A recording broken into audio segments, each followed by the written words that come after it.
I get to do is work on some of our policy and planning and regulation issues, what the public thinks about those issues, what stakeholders are thinking about those issues, and then try to let the decision makers in CPW and the commission know what the public is thinking, essentially, in a nutshell. And so I wanted to start by saying that because a lot of what I do is project by project. For example, big game season structure, something that we have going on right now. You might have heard about public meetings or been to some of those. That was being coordinated by our team as well as a larger working group. And so sometimes we work on some of these case-by-case issues or 5-year plan that come up every now and again. But the caucuses and the statewide roundtable are something that we have ongoing all the time. We try to meet twice a year in person for the statewide roundtable, twice a year in person for the regional caucuses for sports people, as well as some additional opportunities here and there to meet virtually, as well as other options to meet in person as well. But we try to meet regularly, and we also try to gauge the basically what people, hunters and anglers in the different regions are thinking about issues that we're grappling with, issues that we're thinking about now, or issues that are on the horizon that we have to be thinking about. So I wanted to start off by mentioning that because this is an important piece, these caucuses are an important piece of our public engagement broadly, and help to inform us when we're thinking about either making changes to a regulation or policy or planning ahead for example, big game season structure or also recreation plans. So I just wanted to mention that quickly. I mentioned the statewide roundtable and then also the regional caucuses. We're here tonight at a regional caucus meeting, obviously. The statewide roundtable is a little bit different. Basically, we have statewide members who do come from the different regions. We like to have geographic balance.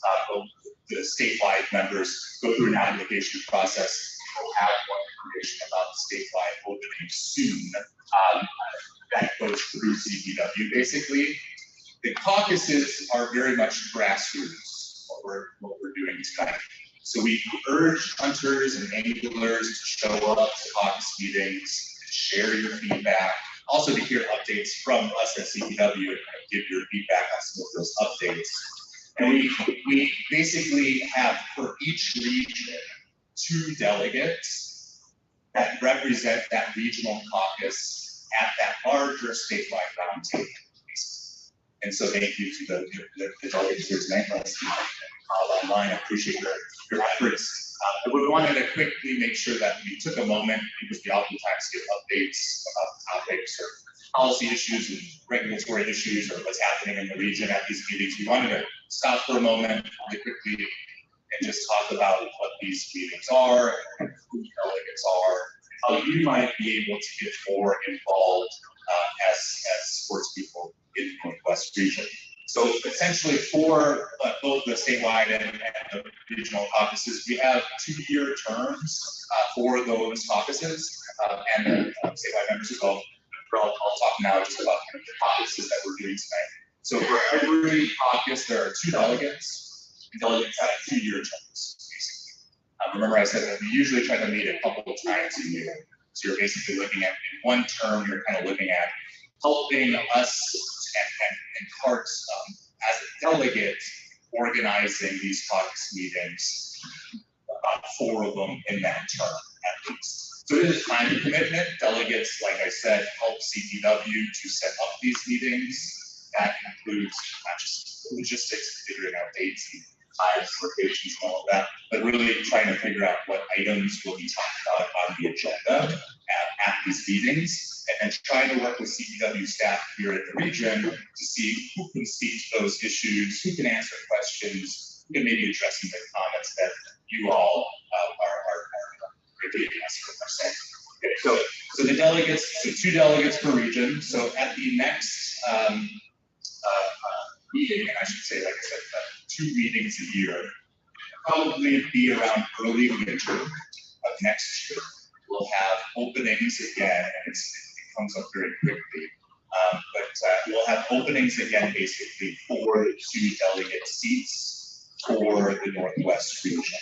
And so if you're a hunter or an angler in the Northwest region, we encourage you to, you think about it, let me know, let the region know if you have any questions, but basically continue to show up like you are tonight at these meetings, and you'll hear more information next time about an election, basically, that we'll hold next time to try to select those 2 delegates, basically. And we'll get more information before the election next time, so if anybody wants to throw their name in the hat at the next meeting, you will certainly let us know any questions beforehand, but this is, it's not like you have to tell us today whether or not you're interested. Basically, we want to just give you all a heads up that at the next meeting, 2 delegate seats will be open again. So if you're, and I unless online, keep in mind, I should say, delegates are eligible for 2 terms, 2-year terms as well. So let's say it might be a first term right now, so you're eligible to run again, basically, right? So keep that in mind too. So 2 terms of 2 years each. Anyway, if there's any questions about that, or if you need any of that in writing, I'm happy to send an email to anybody, and you can certainly forward that on. I'll stick around tonight if there are any questions about that. And any questions actually right now before I get on? Yeah. You have to be from the Northwest District.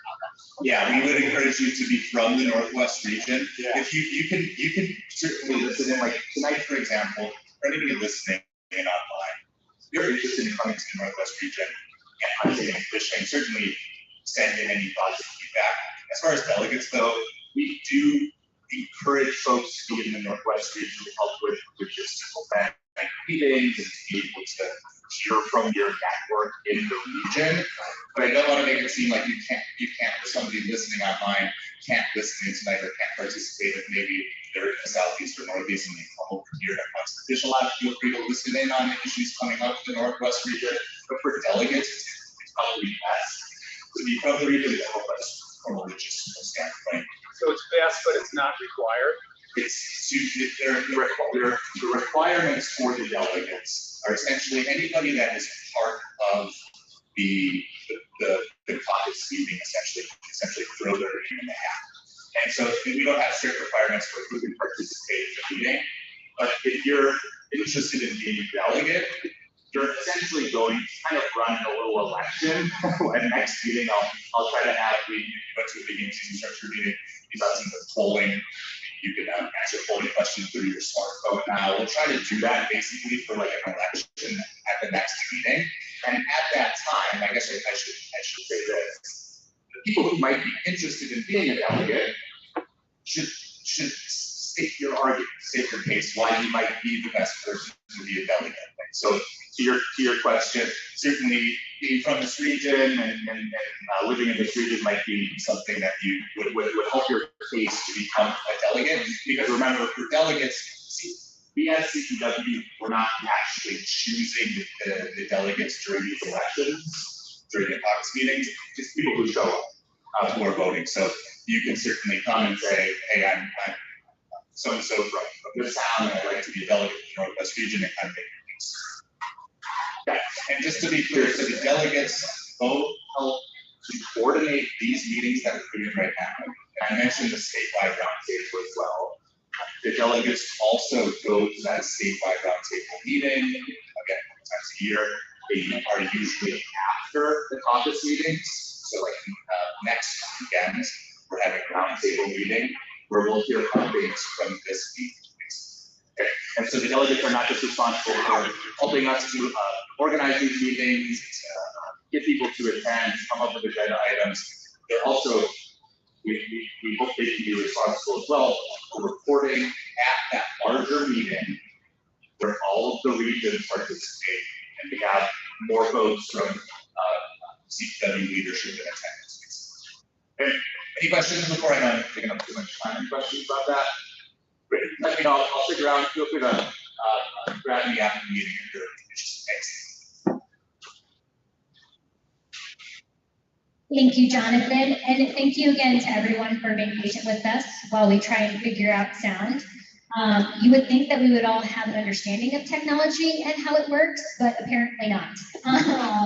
Mr. Terwilliger, I'm not sure if you're able to hear and get on. If you want to do just a quick hello, an introduction about yourself for us. Oh, you're on mute. Hi, everybody. I'm Bob Terwilliger, and to address what Jonathan was just talking about, I actually reside on the East Slope around Longmont, Colorado. I am a Northwest delegate. It was kind of a roundabout way how I got involved in this, but certainly very interested in just to kind of talk about my background and why I got involved in this. While I live, you know, in the Front Range, I spend approximately eight weeks a year in the Northwest corner. I've hunted and fished and backpacked all over the Northwest corner for 30 years, and I'm entering my 15th year guiding backcountry fly fishing and elk hunts.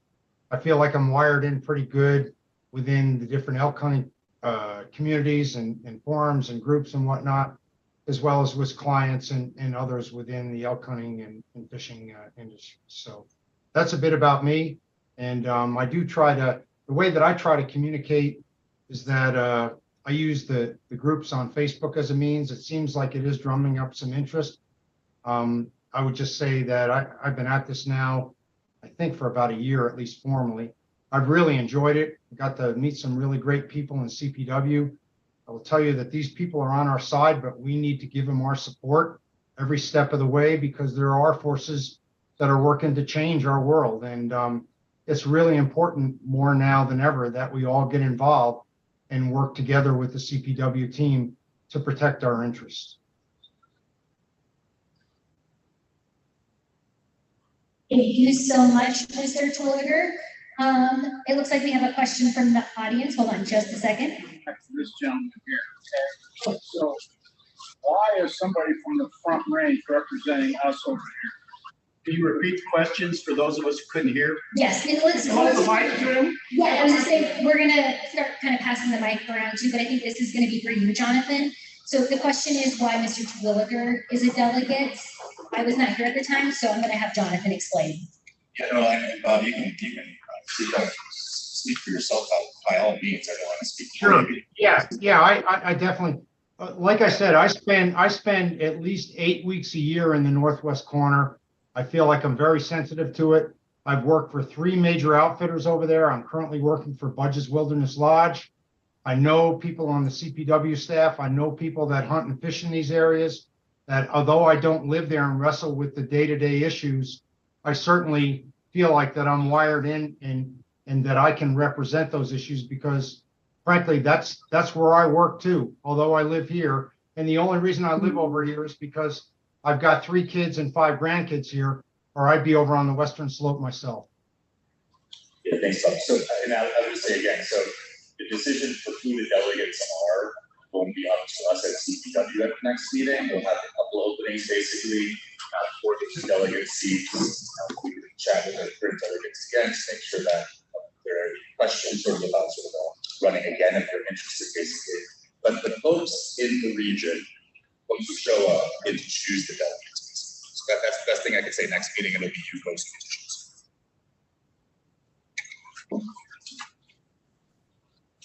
choose.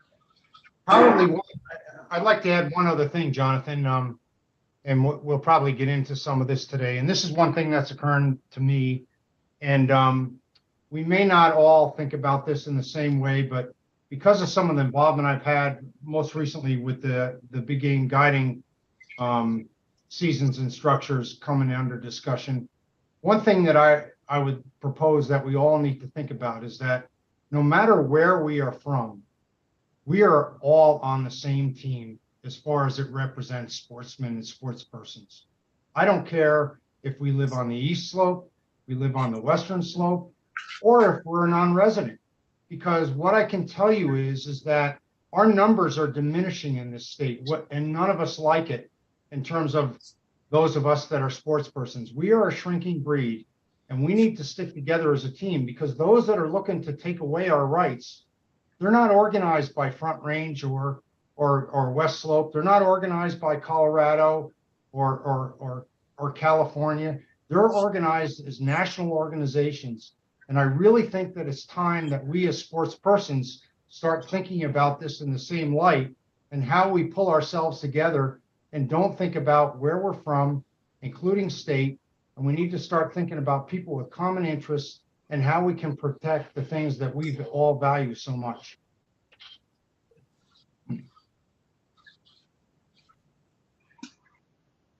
Thank you both. Does that answer your question?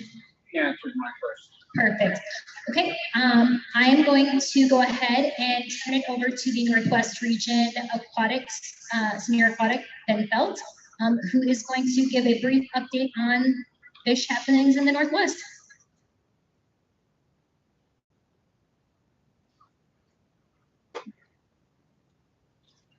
Perfect. Well, thank you, Rachel.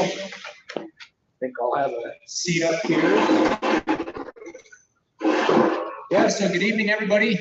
My name's Ben Felt, and I'm the Senior Aquatic Biologist here in the Northwest for CPW. And really tonight, I just wanted to give some quick updates from the aquatics world here in the Northwest region. And it's a really busy time of year for aquatics, and our fantastic team of area aquatic biologists here in the Northwest are in the midst of field season right now. So they're out there gathering data and doing fish population surveys at numerous public waters all throughout the region, using just about every technique you can imagine, from gill net surveys to trap nets to electrofishing. And really these fish population surveys are the bread and butter for fisheries management for aquatic biologists and CPW in general, because we use the information that we gather during these surveys to inform our fisheries management.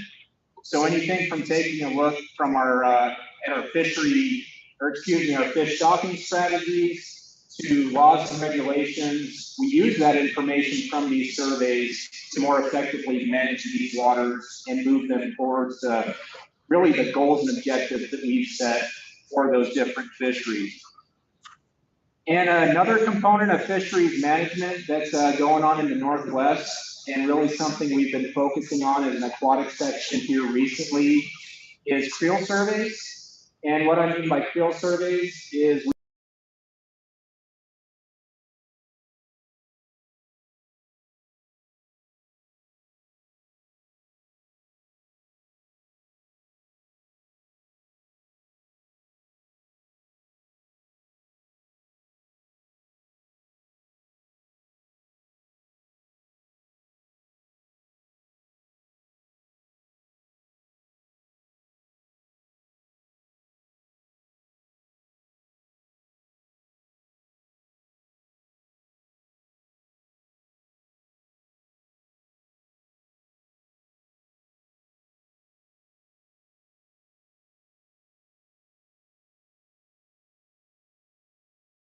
information combined with information from our fish survey summaries, that's really what we combine together to come up with this comprehensive picture of where a fishery is in terms of the biology side of things and in terms of what anglers' thoughts are on that fishery. And we blend all that information together to make our management decisions, whether it's changing laws and regulations or tweaking stocking strategies. That creel data and the fish survey data are really what's driving all that. So really important time right now with field season, because that's when we're gathering the data that drives all the decisions that we make. And it has been an interesting year in the Northwest with the heavy snowpack that we had over the winter. And strictly from an aquatic standpoint, really pretty good news all around in terms of having water in the rivers and creeks and reservoirs filling up. So, you know, kind of this same time last year, we were dealing with reservoirs being significantly drawn down. We were dealing with fishing closures based on low flows and high temperatures. And that's not to say we won't necessarily end up there again this year, but so far it's looking to be a very different year with good snowpack, good runoff that's really pushed later into the year. So we're in a much better spot this year than we were at the same time last year. And with some of that, you know, with this being a little bit of an outlier in the year with having a good snowpack, there does come some challenges with that in terms of scheduling of the fieldwork that we have, because we have annual surveys that we do on all of these different rivers throughout the Northwest region that typically occur about the same time every year. But in a year like this, when the water is big and it's big for 2 or 3 months, it's really kind of created a situation where the aquatic biologists kind of need to roll with the punches, and because there are certain flows that we can do these surveys in, so we need enough water in the river to get the boats and the rafts through. But we also don't want to be out there when the water's big and we're having a hard time getting under bridges, or it's so big we can't safely do the work. So I commend all the biologists for being flexible this year, because it's been a different spring. It's been a lot of water, and we've been kind of pushing through that to get the work done, and it's changed some of the timing of some of that work. And that relates somewhat to a question that we had going into this meeting regarding the impacts of the heavy snowpack on fisheries specific to lakes. And I think the question was more specifically asking about if the severe winter has resulted in more winter kill issues in some of our lakes and reservoirs. And just to give a little bit of background on that, and this is something we see in the Northwest every year. There's a handful of waters where we'll have winter kill issues, where basically when ice starts to form on these lakes, there's no longer that exchange between the water and the air and, you know, oxygen moving into the water column through wave action. So the lake's capped. And then secondly, when there's ice on there, we don't have that light penetration going into the lake anymore. So what we start to see is there's less photosynthesis for the plants that are in the water, and we start to see declines in oxygen levels, which ultimately drop to the point where we have a fish kill or a winter kill. And so far, we have had a couple reports of potential winter kill from anglers, just based on fishing lakes they fished historically where they're not seeing much, and we are going to follow up on those. But overall, it seems to me we don't have more winter kill issues this year than we do on kind of the standard winters. So more to follow on that. And that's also something that our aquatic biologists will follow up on when we do have reports of situations like that. And the last couple updates that I have are on a couple of big river improvement projects or habitat improvement projects that we have in Area 9, which is the Hot Sulphur Springs area. The first one is there's a big habitat improvement project on the Colorado River at Kemp Breeze State Wildlife Area. The first phase of this project was completed last year, and we're starting with the second phase this year. So this is a project that John Ewert's been very involved with, who you'll be hearing from next on some proposed regulation changes. But what we're looking to do with the Kemp Breeze project is improving the habitat in that stretch of river and kind of narrowing the channel to improve the habitat for trout, sculpin, and also invertebrates such as the giant stonefly. So a really unique project that has several different species in mind to benefit. So that's a big project we have going on from a habitat standpoint. And then the second project, which to my knowledge is the biggest river restoration or in-stream project in the history of the state, is the Colorado River Connectivity Channel, which is a project that Northern Water is leading and a project that CPW is very involved with. But what they're doing there is they're actually creating a new channel for the Colorado River that goes around Windy Gap Reservoir. So it restores that connectivity that used to be in the river by going around that reservoir. And that's going to benefit water quality in the Colorado River downstream of Windy, because it no longer depends on releases at a Windy Gap Reservoir. So a massive project there, and one that CPW has been very involved with. And yeah, that's what I have for updates. Lots going on in the aquatics realm here in the Northwest. And I'm happy to take questions now, or can wait till the question and answer portion of it. So yeah, thanks everybody for being here, and everybody who's joining us virtually. We will go ahead and just hold off on questions until we get through. I do see Mr. Terwilliger, did you have a question, or did you want to add something to that? I just, it's kind of a question, and I did want to add something to it. So one thing, Ben, I've been over there just a bunch of days in a lot of those lakes outside of Yampa that I like to fish after ice out. And one thing that I have noticed is that the numbers of fish that I've caught have been way down compared to other years, although I've caught some really nice fish, really healthy fat fish.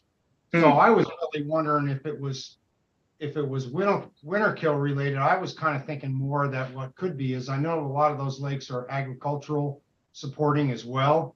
And because they were down and now those lakes have filled up with snowpack and are in fact overflowing, that water temperature could still be impacting the fishing, and that the best is yet to come. But I'd just be curious about your thoughts on that.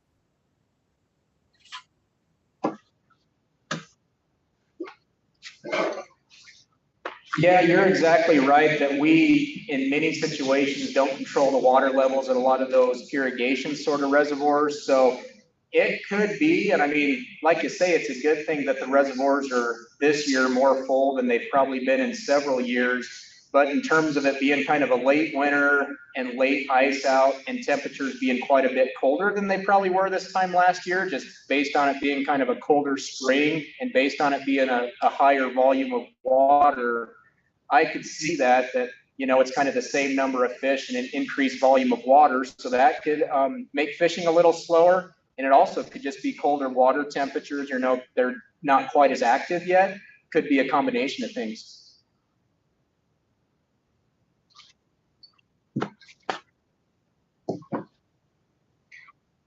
Thank you, Ben. So we are going to go ahead and turn over to John Stewart, who is the Area 9 Aquatics Biology, and he's just going to talk to us about some proposed fishing regulations.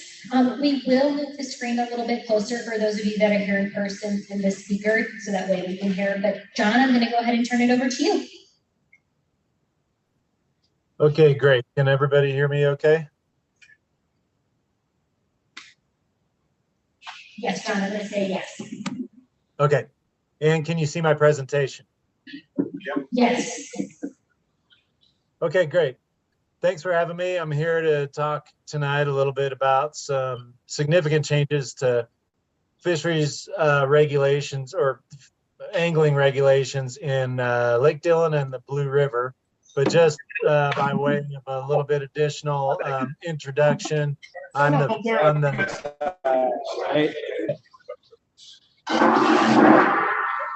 Sorry, guys. Short power cord. Are we okay? Soon to be. Yes, John, we're good. Okay. You can still hear me? Okay. I'm the area fisheries biologist out of the Hot Sulphur Springs office, and so I'm responsible for managing the fisheries in the water bodies in Grand and Summit counties up at the headwaters of the Colorado River. So let's talk a little bit about Lake Dillon, or Dillon Reservoir, more correctly. It's a pretty unique lake in the state, and it's got a really interesting history, and there's some pretty unique attributes to it. It's at a real high elevation for a lake this size. There are not many large reservoirs in Colorado that are this high in elevation. It's 3,300 surface acres, 250,000 acre feet of water is the volume of it at full pool, which gives it an average depth of 78 feet. So it is high, deep, and cold. It is a cold, deep reservoir, and it's highly visible and accessible, mainly due to what you can see in the photo there. And as you're probably all very familiar with, I-70 going right past it and through the heavily populated area of Summit County there. And it's highly urbanized. There are multiple towns bordering on the lake, making it a pretty unique situation for a big, high elevation lake like that. But we do have the benefit of 4 really good spawning tributaries on Lake Dillon. We have the Snake River over on the east side. We have the Blue River Inlet down towards Breckenridge. We have 10 Mile Creek and Meadow Creek on the west side near Frisco. And those good spawning tributaries have contributed heavily over the years to the recreational fishery of the lake. So one of the most valuable attributes of the recreational fishery in Dillon is its ability to produce large trophy brown trout in excess of 18, 20, 22 inches or better over the years. And it's always been known as a producer of large brown trout. It's not Lake Antero, it's not the North Park lakes in terms of its productivity. In fact, it is kind of low productivity and has slow growth, but for whatever reason, it has consistently produced large brown trout over the years. This is a 28-inch brown. I get pictures. I have a lot of communication with professional guides that work on the lake, and they send me a lot of pictures of what they're seeing and their impressions and stuff. And so to have a fishery that produces fish of this caliber, that is this accessible to people and this visible, is a very, very valuable thing. This was the largest brown that we captured in our gillnet surveys this spring, 28 inches and 9 pounds. So these are great fish, and we want Dillon to keep producing them. They're one of the most valuable aspects of the fishery. So let me go into my sampling scheme a little bit, and I'll talk a little bit about the sampling data that I've seen over the last several years. So the data that I'm going to show you is based on an overnight gillnet survey that I conduct every other year. There's a few different types of sampling that we conduct in Dillon, but what I'm going to show you is the survey that I conduct that is really focused on looking at the condition and the trends in that brown trout population. I do different types of netting and different types of surveys to look at different components of the fishery, but this is what I do to really get a handle on what's going on with the brown trout. And so those markers are my 8 locations. I set gill nets that are 150 feet long. I set them overnight as close to the same date as possible in these same locations in even numbered years. Usually right around June 23rd is the date that I try to hit. So here's the species composition that we have captured since 2008 in those overnight nets. And those brown trout are showing up there as the second most common species that we get in the gill nets.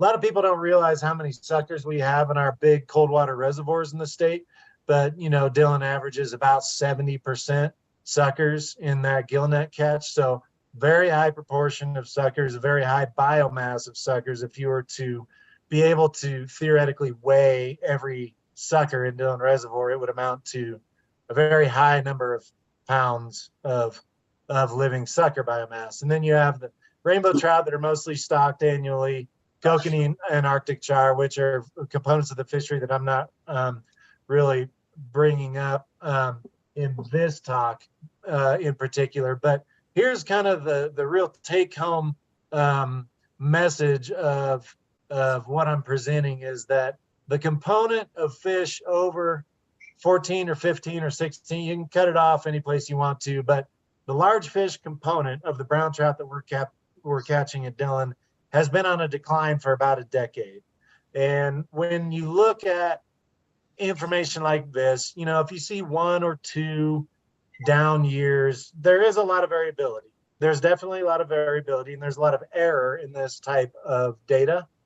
But when we start to see a trend that is persistent through the course of a decade, then we start to say, okay, we're seeing something real here.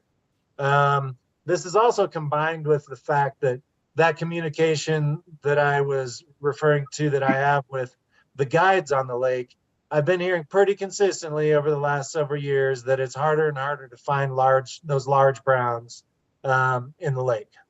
So that is a concern. Being one of the most valuable components of the fishery there. You know, going back to that white sucker, prolific sucker population, it is a potential prey base that brown trout could exploit, but they have to get up to a certain size. Brown trout will eat other fish up to two-thirds of their own body length, more commonly half of their body length. But the most common size of white sucker in the reservoir is 12 and 13 inches. And the most common size of brown trout in the reservoir is also 12, 13, and 14 inches, as you can see on this graph. And so we need, you know, a 20-inch brown or an 18-inch brown can eat a 12 and 13-inch white sucker, but there are not enough of them to really be exploiting that prey base as far as we can tell from our data. And so that's the data from Dillon Reservoir. Now we have this parallel data set on the Blue River. I talked about the valuable spawning tributaries that we have. The Blue River upstream of Dillon Reservoir is the largest tributary of the lake. And the area between the town of Breckenridge and the lake has historically hosted a really prolific spawning ground of browns in the fall that are very vulnerable and really large browns, you know, some of those 6 and 8 pound browns with their backs out of the water and very visible. And it's an extremely unique situation because of that heavy access, dense human population, heavily urbanized area. It's pretty unique in the state that we have this spawning run where you can see 6 to 8 pound browns spawning in the riffles right next to, you know, a large housing subdivision. Those two things don't overlap that much in the state. And so we monitor one of these reaches of the Blue River. This is on Summit County open space property.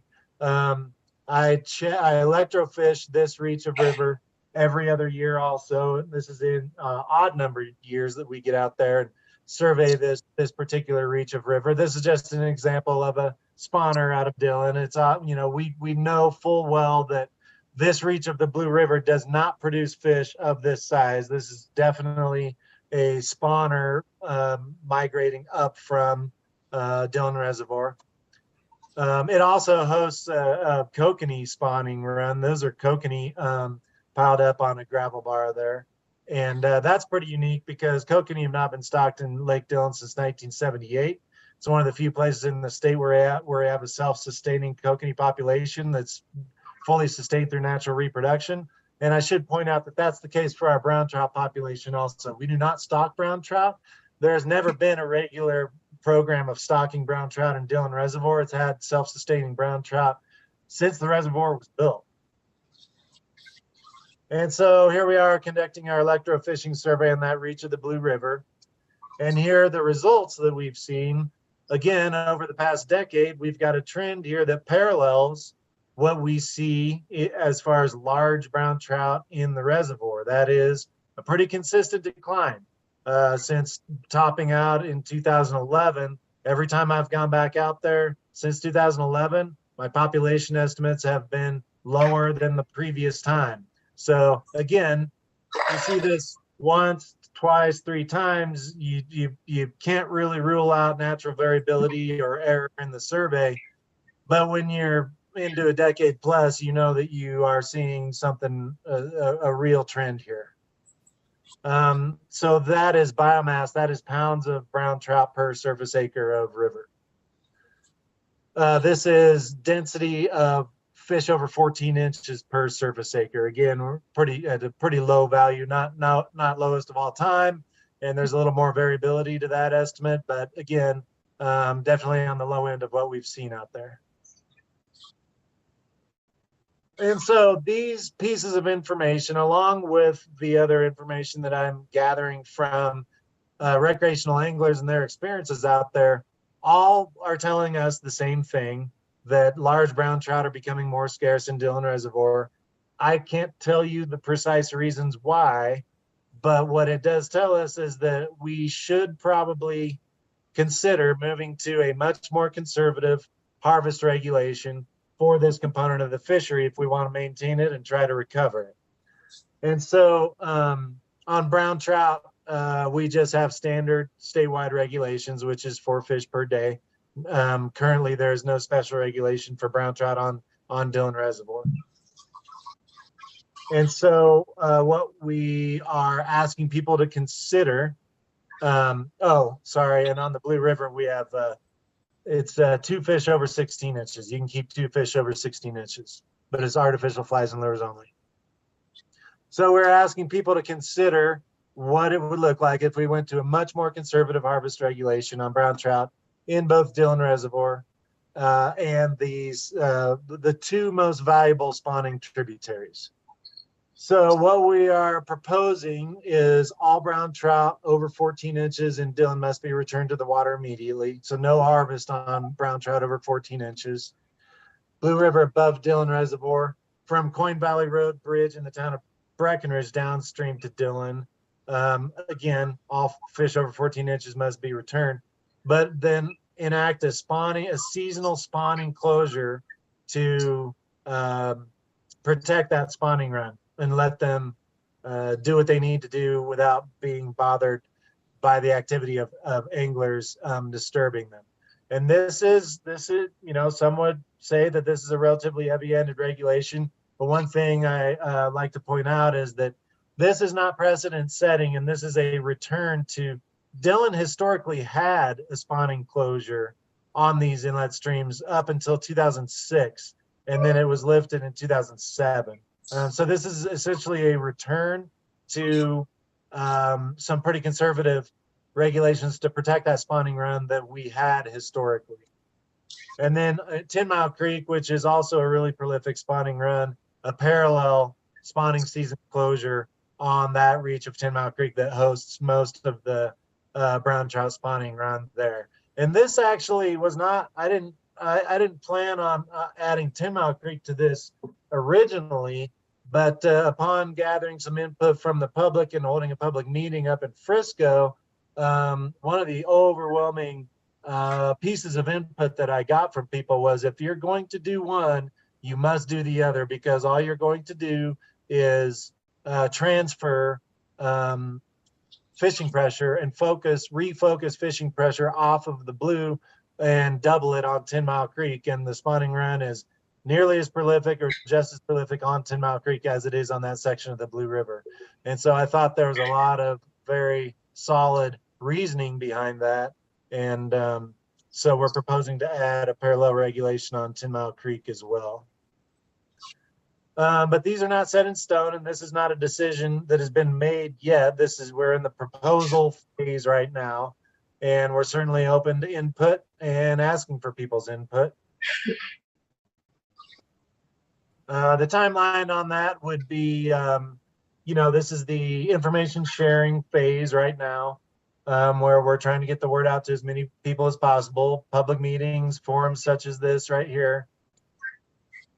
We write something called an issue paper, which I have submitted. Those are still in draft form. That's an issue paper is what we write internally as a proposal to present to the Parks and Wildlife Commission when we see a need for a new or a different regulation. I did write those and turn them in by June 1st, but they're in draft form. There's still time to edit them. Then we go through an internal process that we call regulation review, which is where the issue or the proposed regulations are vetted internally. And reviewed by various levels of the agency. And then in once they go to the Parks and Wildlife Commission, the issue is introduced in August for consideration and discussion and public comment, and then finalized in November. And it's all in preparation for regulations to go into effect next April 1st to coincide with the new year of the annual fishing license. So that's all I had to tell you about. I'm actively soliciting questions or feedback. Very interested in hearing from folks with vested interest in this particular issue. You can feel free to email me, or I'm not sure how Rachel was wanting to do questions in this meeting, but that's what I had. Thank you, John. So what we'll go ahead and do is we'll hold our questions. We'll kind of keep moving through everything. And then we do have that hour at the end where we can ask questions at that point in time. So with that being said, I am actually going to go ahead and turn it over to our senior terrestrialist for the Northwest region, Brad Vanulis.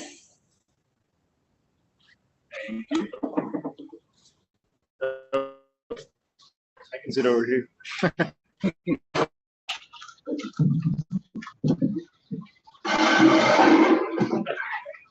Well, thank you. Yeah, my name is Brad Vanulis. I'm our Northwest Senior Terrestrial Biologist. So we supervise about 10 biologists across the Northwest region, and we've definitely had a lot going on. Always do. We've got within the terrestrial section, we're doing a lot of our big game work, big game monitoring, license allocation, as well as our species conservation work as well. So just wanted to give you a few updates on some of the things going on. So I know probably one of the biggest topics, especially over this last year, has been the winter and the severe impacts of deep snow across winter range, high mountains as well. And then we saw, primarily in the northwest corner. It's been interesting. We're fortunate in that we do have a lot of monitoring data. We've got 5 monitoring areas. Is that a little better? There we go. We've got 5 monitoring areas for real here in the state of Colorado. 2 in the northwest are D7 up in the Peons, and then middle part are 2 in the northwest. We've got Gunnison Basin and the Upper Padre Plateau in the southwest, and then we also have one in the southeast as well. For our mule deer monitoring areas. New this year as well, we have elk monitoring areas, and we have 3 new elk monitoring areas that we started. One of those is in Middle Park, and then our other 2 are in South Park, and then in the Gunnison Basin. Those primarily overlap with those deer monitoring areas that we have. In addition, we're also fortunate to have some elk research going on too. And Nathaniel Rail, one of our elk researchers, has got a project going where we're looking at calf recruitment in 3 study areas across the state. One has been the Bears Ears, which was really fortunate for us this year because we're learning a lot from that in the winter impact. Then also the Empapagre Plateau, and then also our Avalanche Creek Creek. So those study areas with Nathaniel stuff has really been to try to look at reasons for poor calf recruitment across mostly the southern latitudes of the state.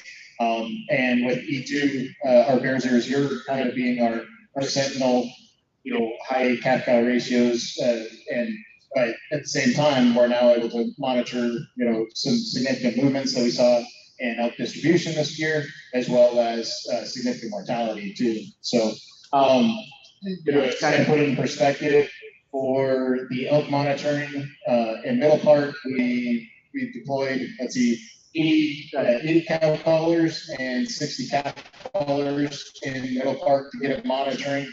And then Nathaniel's research on elk, he's got kind of a whole different regime and study design, because we're actually capturing cows in March and we're getting at body condition and monitoring survival. We're also fitting those cows with vaginal implant transmitters to then go out and capture their neonates, their newborn calves. So we're able to get at pregnancy rates, we're able to get at birth rates, and then we're able to monitor. Once we go out and we can capture those calves, we can actually get at the next year of survival for those as well.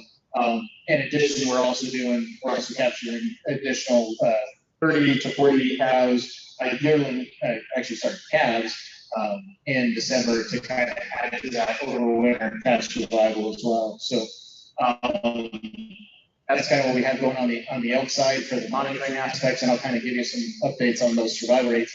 And on the deer side, with the monitoring in the peons, we're fortunate to, between both of our monitoring areas, we're monitoring overwinter fawn survival, annual doe survival, as well as annual buck survival outside of hunter harvest. So we actually deploy about roughly in the peons, about 100 bucks and 100 doe collars, as well as about 80 fawn collars, so we can get at those survival rates.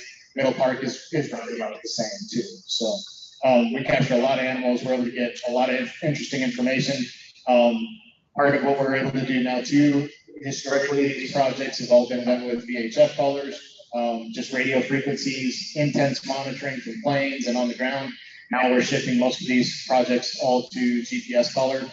Even the fawns and the calves we're able to use GPS collars. So we're able to get much more updated information as soon as an animal goes on mortality. Within 4 to 8 hours, we're usually getting a notice that we've got a mortality, and we're able to go out.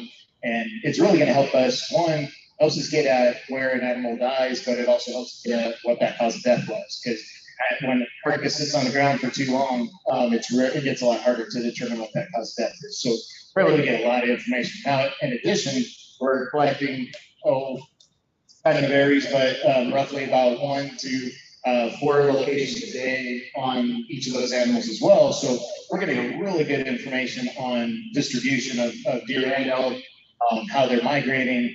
And what was really helpful for us this year too is really kind of help us further support some of our mapping of our severe winter range. We've really been able to identify where severe winter range this year was, because animals just kept moving west in that Bears Ears country.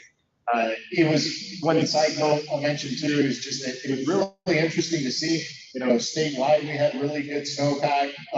Winter ranges had, we had good snow really across the west slope. But like Uncompahgre overwinter survival was really high. So some of our other places, we didn't have cold in some of those winter ranges, even though we did have good moisture. So, just different impacts. But in the Northwest, let's see, so for deer survival in D7, which is the observation, we had overwinter fawn survival of 27%. Our monitoring of fawn survival is essentially December 15th to June 15th. Our annual buck survival and annual doe survival. So these survival rates now started in December 15th, but they're going to go until through this next December 14th. So these are, keep in mind that these survival rates essentially are going to be 6 months. And buck survival was 64%, and doe survival for the winter so far and the spring has been about 74%. So not too bad. We definitely below average on doe survival. Average doe survival rates for D7 are roughly about 80 to 82%.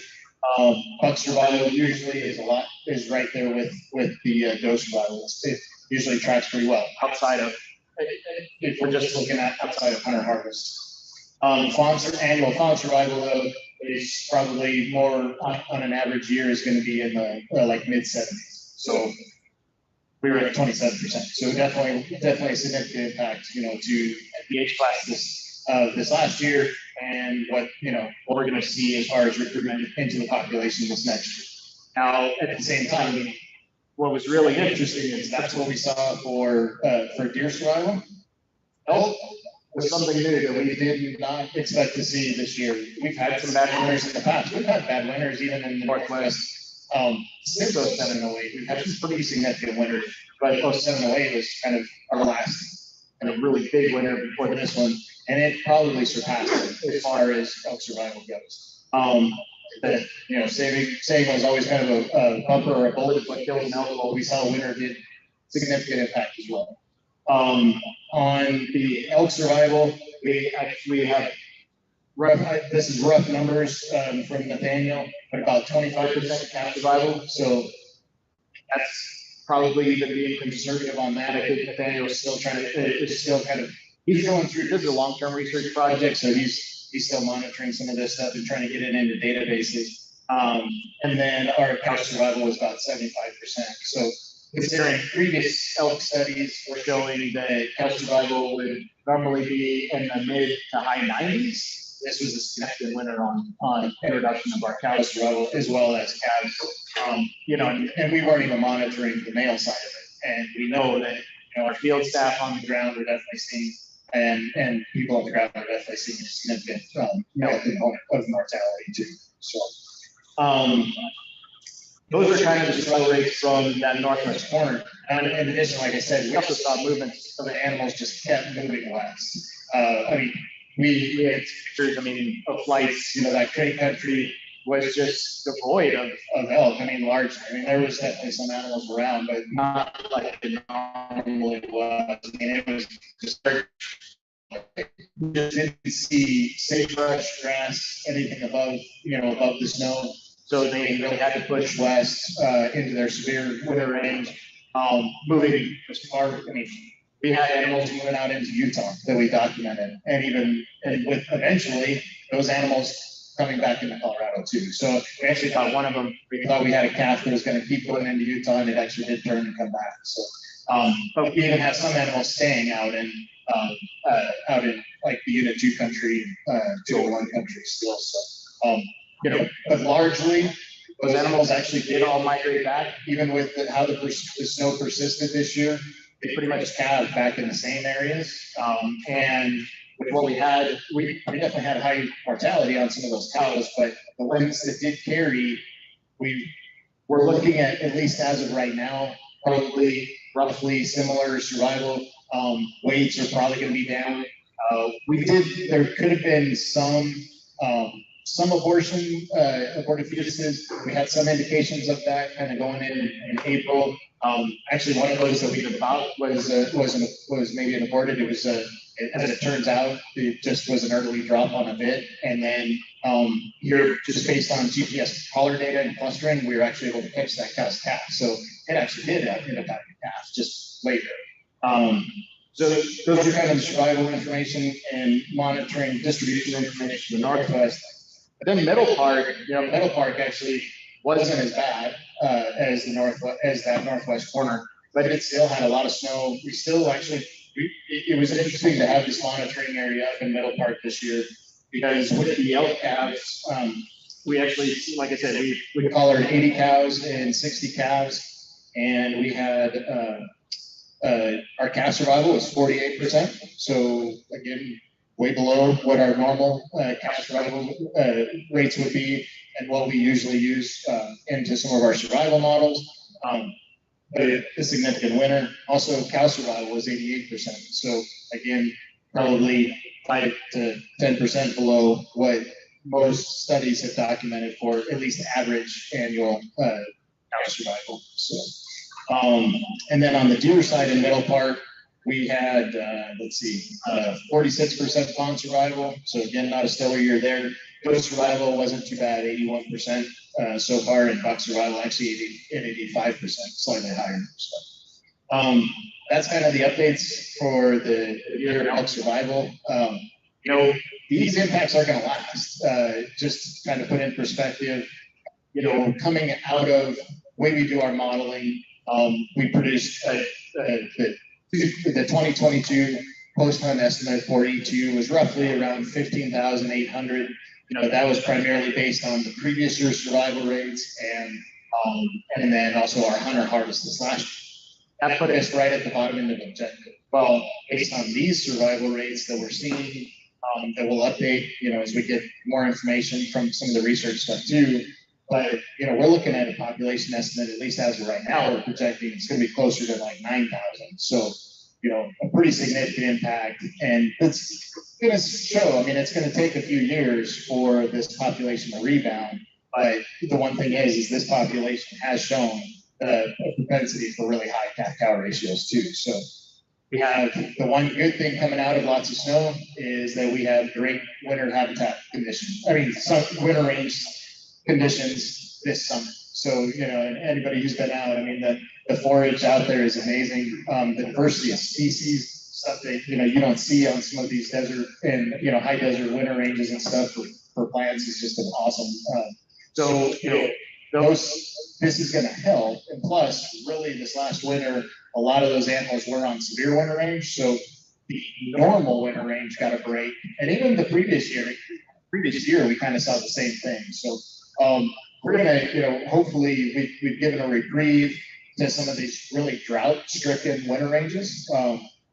One good year of moisture from last summer with monsoons and this winter doesn't mean we're out of the woods yet as far as habitat goes, but it definitely looks a lot better than it has. So hopefully we can kind of continue with that precip and these populations can rebound as well. So obviously that's the big story with some really significant license reductions that followed. I can't remember, I think statewide, I mean, we reduced elk licenses by like 36,000, or all licenses by about 36,000 between elk, deer, and pronghorn.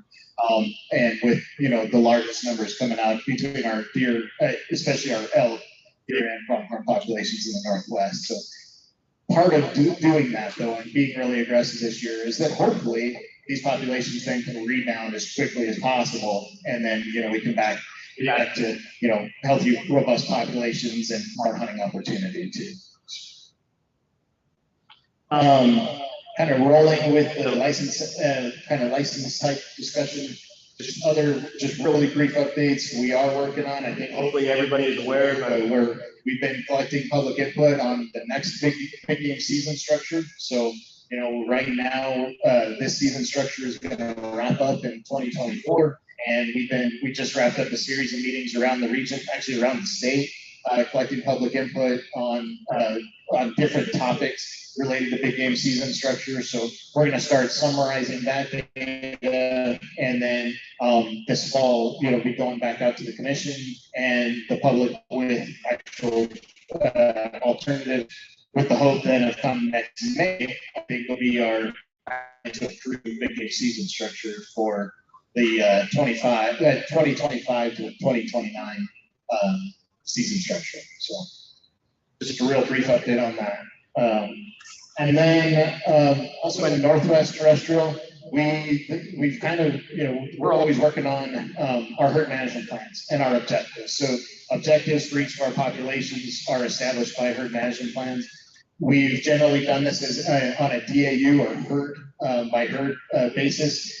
This last year, we changed things up statewide, kind of get more aggressive and really try to get all of our objectives updated. And in the Northwest, we tackled all of our deer population objectives to try to get those up to date. And so right now we've got all 16 deer DAUs for the Northwest with new objectives that essentially are valid for the next 10 years. We can always readdress those if needed, but that we're at least now up to date on all of our objectives for deer in the Northwest.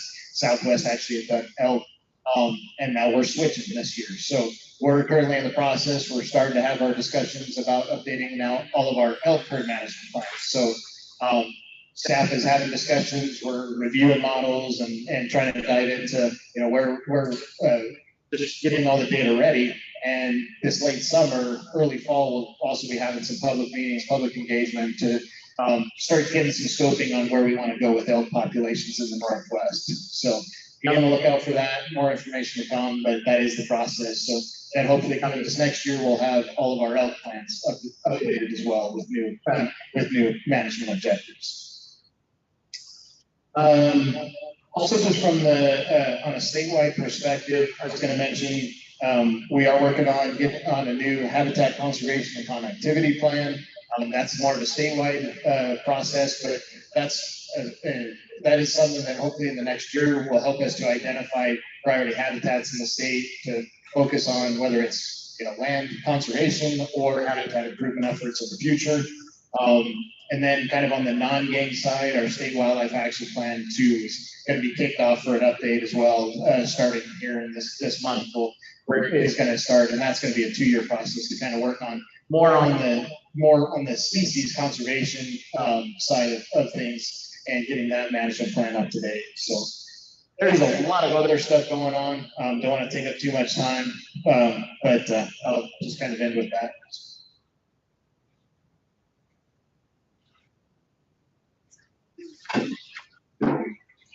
Thank you, Brad. So we are just going to kind of keep going here. And we are going to invite onto our screen Eric Odell. There he is. Get out of the way here. So Eric, I'm just going to go ahead and turn it over to you. Eric is going to provide us an update on Wilmington, Colorado. Great, thanks, Rachel. I hope that you can hear me. I'm having a little bit of internet problems here at home, so hopefully this is all coming across well. Yeah, so I've been invited just to speak with you all tonight about where we are with the wolf program and the wolf reintroduction. My name's Eric Odell. I'm the Wolf Conservation Program Manager. I'm based here in Fort Collins and have been working pretty intimately with the wolf efforts for the last couple of years. So, I mean, just as a super high level overview, and you're probably all well familiar with it, the vote in 2020 put wolves on the ballot, and the vote passed barely, but it did pass. And so now it's state statute, and we are in the process of fulfilling what state statute tells us to do, which is to put a plan together to restore and reintroduce wolves and manage wolves. The restoration has to happen west of the Continental Divide, and we have a timeline associated with that too, in December 31st, 2023. So in order to do that, we did several things almost immediately after the ballot passed in November of 2020. And we had initially many scoping meetings throughout the state. We worked with a Keystone Policy Center, was a professional facilitator that we contracted with, worked around the state having open houses and geographic and subject specific kind of focus groups, tribal consultations, and many other different kinds of things, just seeking out, what are the concerns? What are people thinking about? What are they excited about, concerned about, representing all of the perspectives of having wolves back in Colorado. From that, we then convened 2 separate groups, a stakeholder advisory group, which was everybody that was on the stakeholder advisory group lived in Colorado. We represented everybody from the wolf advocates to the sportsmen to the outfitters, as well as county commissioners, livestock producers, and others too. I'm probably some academic perspectives in there as well. And then a technical working group that was not based in Colorado. That was a group that had wolf management, wolf reintroduction expertise, that had representing state agencies in Oregon and Montana, people that were involved in the mid-90s reintroduction of wolves to Yellowstone and central Idaho. So the stakeholder group's responsibilities were really to look at and provide us guidance on the social and political aspects of what wolf management could or should look like. And the technical working group was more on the science-based and on the real, how do you pull this kind of work off? Neither of those groups had decision-making authority. They did not write the plan. They provided us input, and we solicited very specific kinds of questions, and also had some free-flowing conversation with those groups. Met monthly over about an 18-month period. And then from that, CPW staff took the effort to write or draft reintroduction, called it the Draft Restoration and Management Plan, Colorado's Wolf Management Plan. And that was presented to our commission in early December of 2022. And almost a full day meeting that's available on YouTube, with many commission meetings throughout this whole effort, keeping them appraised of where the discussions were going with the stakeholder group and the technical working group. And then, as I said, the plan was presented in its draft form in December. And that initiated a many meetings over a short period of time. I think it was 5 or 6 meetings, including a virtual meeting in January and February to listen to public input. And the commission made several changes. Required us to make several changes at the end of the February timeframe. So then we spent March and April incorporating those new changes from the commission, and presented a final plan in early May. So that's the path that we've been over the last several years. In the meeting in May, the plan was approved, and so that also allowed us to kind of change phases. So that if you think of that first phase as being the public outreach, the public input phase, then the second phase being the stakeholder advisory group, the technical working group, and then into the plan writing phase. And we're done with all of that now and starting to think about implementation. And so we've got statutory requirements of that. I mentioned, it has to be, reintroductions have to occur west of the Continental Divide. Does not mean that wolves will not be tolerated east of the Continental Divide. In fact, we fully expect wolves to cross the Continental Divide. And the wolves in North Park, as you all know, are east of the Continental Divide. And thinking about the logistics, where do we capture wolves from? How do we transport them? Where do we release them? Those kinds of things. And so real briefly on some of that work, there's been some media coverage that we had not had any conversations with potential source states, and that's just simply not true. Those conversations had been occurring pretty much since day one, since we knew that this was something that we were having.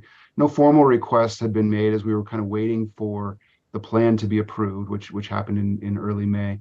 And then, of course, with new leadership, with the new director, there was some conversations that happened with his being appointed into the director position. So formal letters have been sent to all the Northern Rocky states. Idaho, Montana, Wyoming, Oregon, and Washington are also included in there. All of those states have healthy wolf populations. We've heard from Wyoming and Idaho have definitively said that they do not want to be source populations for the states. And so conversations are focusing more on other states right now. So Oregon, Washington, Montana has indicated not really strong support. So we're kind of waiting to see where that's going. There are meetings this week in our agency leadership and all of the agency leaderships from Western Fish and Wildlife Association, Fish and Wildlife agencies are meeting down in New Mexico this week. I'm sure there's lots of conversations happening about this right now. So I don't have the absolute latest on that, but that's kind of where we are looking at for sources. In terms of the reintroduction areas, west of the Continental Divide, and in the plan, we also describe providing a buffer, because we don't want to invest all of the time and energy in getting wolves into the state and then have them leave and go into Wyoming or go into Utah or south to New Mexico or Arizona right away. And so we put a 60-mile buffer around that portion of the state. So looking at the interior of Western Colorado is where those conversations and that discussion has really focused.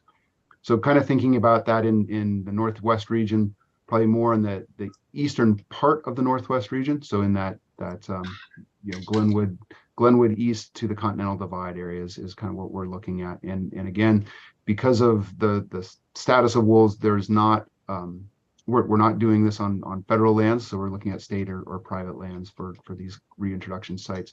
And wolves will move broadly almost immediately, or we certainly don't expect wolves to stay right where the crates are open. And so, we don't know precisely where they're going to go, but we will know all of the animals that are reintroduced will have GPS collars on them, so we'll be able to monitor them, not necessarily in precise real time, but within 12 hours or so, we'll know where they were. And so use that to inform future releases.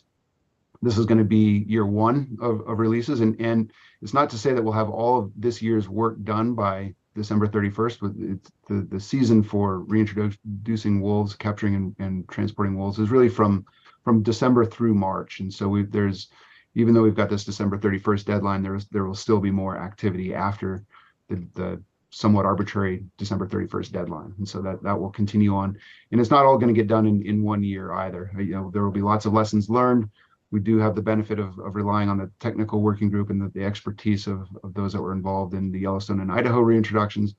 But we'll do this. The plan is to do this for 3 to 5 years, moving approximately 10 to 15 animals a year for that period. So total of 30 to 45, 50 animals, something along those lines to establish the population. We'll stop that. It's an expensive effort, and then monitor and see how the population is doing. In addition to that, so the other thing that's ongoing, and it's less relevant to the Sportsman's Caucus, more relevant to the livestock producers, is the 10J process. So because wolves are federally listed, the U.S. Fish and Wildlife Service has management authority, and There are some opportunities to, so while as a listed species, take is prohibited, and take is more than just lethal management. There's all kinds of hazing and harassing and other aspects that are otherwise illegal for fully endangered species, which wolves are in Colorado. And so we've been pursuing with the Fish and Wildlife Service has been leading the effort. CPW has been helping in the discussions about establishing a 10J process, which is really an experimental non-essential designation. And what that means is that it relaxes a lot of those take prohibitions. So in areas where take would otherwise be prohibited under certain circumstances, lethal management, or in many other ways, non-lethal management that would be considered take is permitted, is allowed. So that's ongoing as well, and a really important thing that we think is beneficial to the overall success of wolf reintroduction. One last thing to update on is wolves in North Park, and then I think I'll stop and see where there are questions, and we can go on from there as Rachel would like. But wolves in North Park, as you know, these are animals that have migrated into Colorado on their own. We have not done any reintroductions of wolves in the state. Started with a female wolf that came from Grand Teton National Park area. She had a VHF collar on her, a radio collar on her that we were able to monitor. And in flying for her a year later or so, noticed another animal traveling with her, captured and collared him. And that was wolf 2101, and followed them into the spring of 2021. They pulled off the first litter of pups born in Colorado in North Park. 6 pups were in that group, and many of those animals, none of those animals had collars on them, of course, when they were first born. We've since put one collar on one of the pups, and there's really only 2 wolves that we have confirmed in North Park. It's 2101, that breeding male, and then 2301, one of the pups from that 2021 litter. They both have GPS collars on them, traveling widely and regularly all around North Park. So they're in many different areas and covering that area quite regularly, making pretty broad movements on a daily basis. We don't know of any other animals, any other wolves in the state, either in North Park or any other area. We get reports from time to time and share those with the local area wildlife managers and biologists and field staff, and they follow up on those that are especially promising, but we don't have any other confirmed wolves in the state at this point. So that's where we're at. We're working towards this deadline of December 31st with the intent of this being a multi-year effort. Lots of monitoring going on. Some of the intensive elk monitoring that Brad just mentioned is going to be informative to us as well. And we're moving forward as the statute requires us to do. So I think, Rachel, with that, I'll stop and see how you want to facilitate questions for all of the topics that have been presented tonight. So thanks. Thank you, Eric. So we will go ahead and open to questions.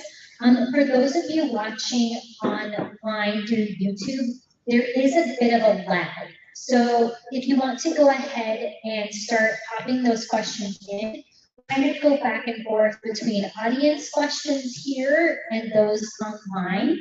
I am going to kick off with one question that we got online, Eric, for you.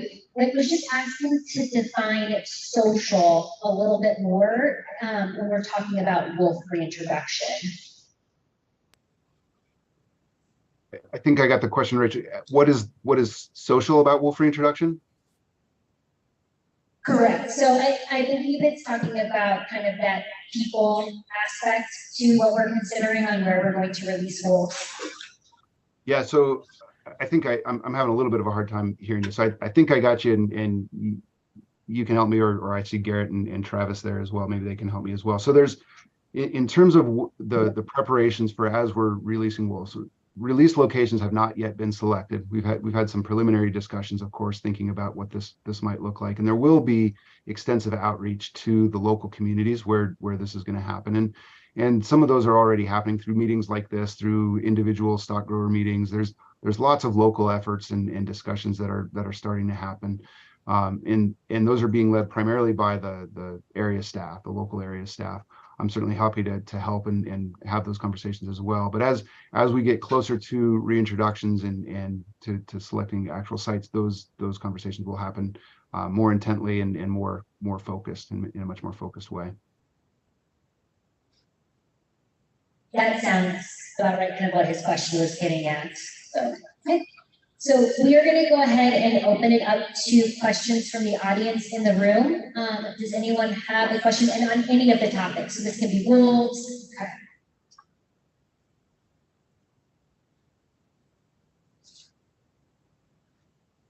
The wolves that were found up in Walden and that killed livestock and killed some of the dogs, did CPW gather scats and test them for disease? Well, not. I don't know if any scat was collected at the the depredation sites. We do collect blood and hair and if available scat material for when we do the collaring efforts, and so we have been collecting that information from the collaring efforts, from the capture and collaring. I don't know for sure as to whether or not the depredation events collected that material or not.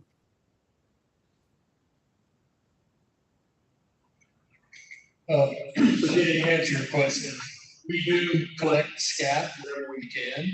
So if there was scat on site in one of those depredation areas, we did collect them. And that was to help confirm that it was wolf, that caused the depredation. Understanding your question on whether they're tested for disease or not, I really don't know.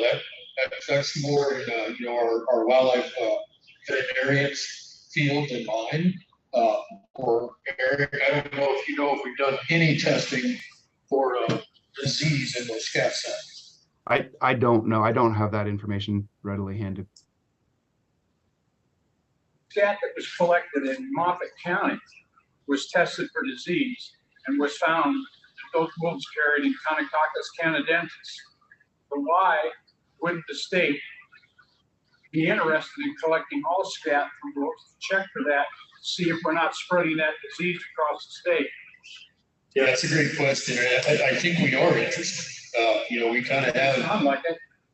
We kind of have a standing, request from field staff that if you see scat that you suspect to be wolves, we are collecting. I don't know exactly what testing is occurring, is what my point is. It's a good point, though, and I'll push that up.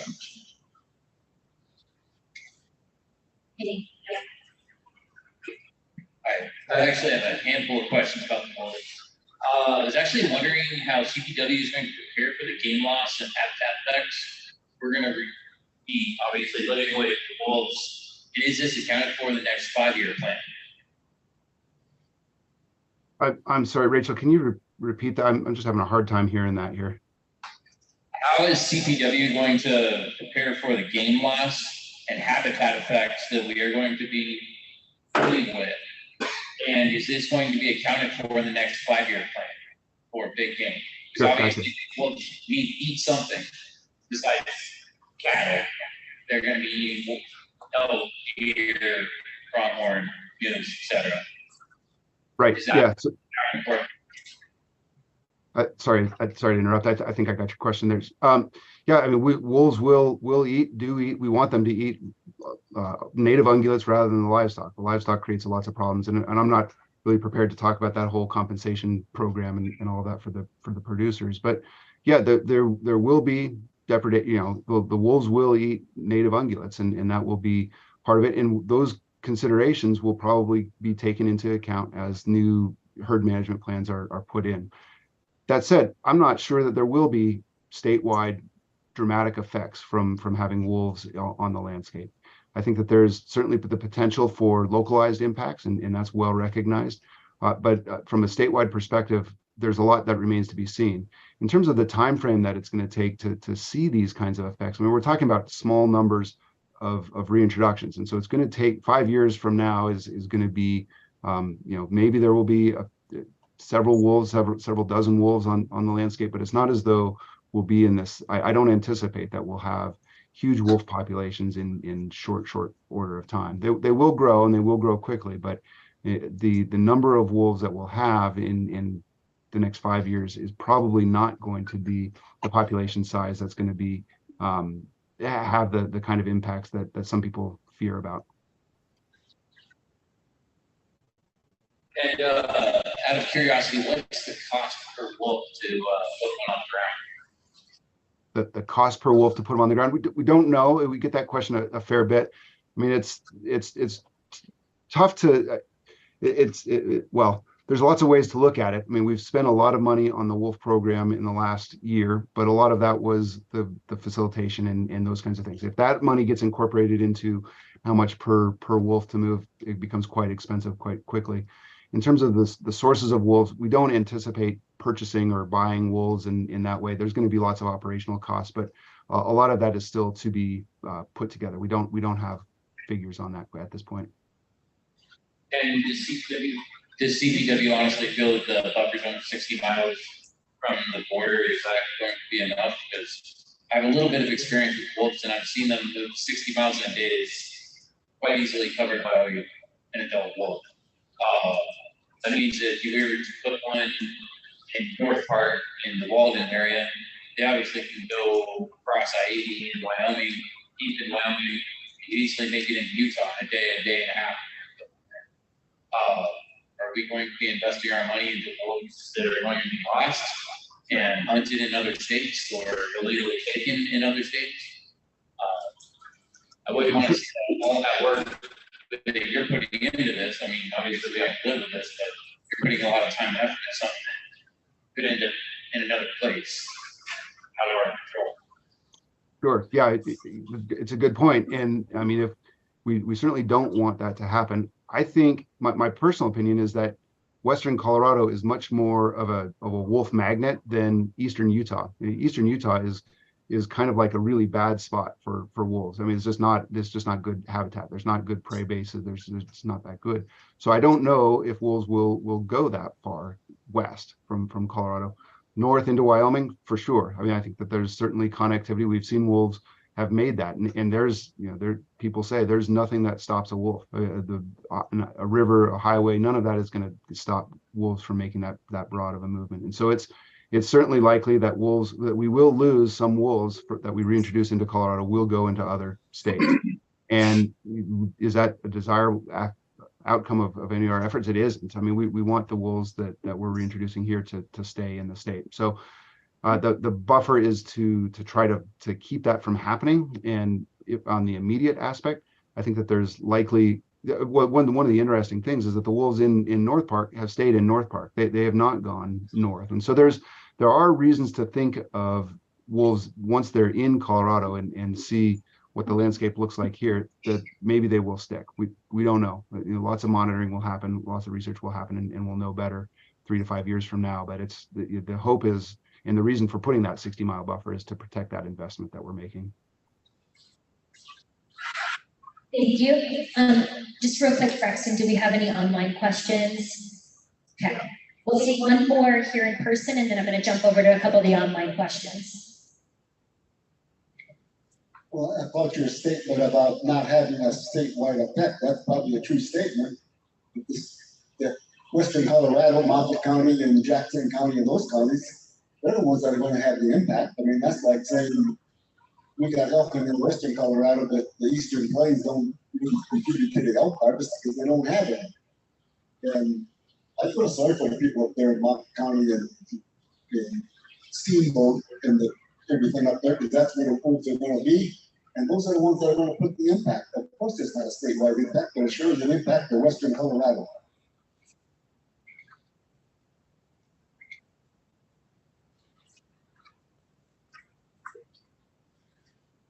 Okay.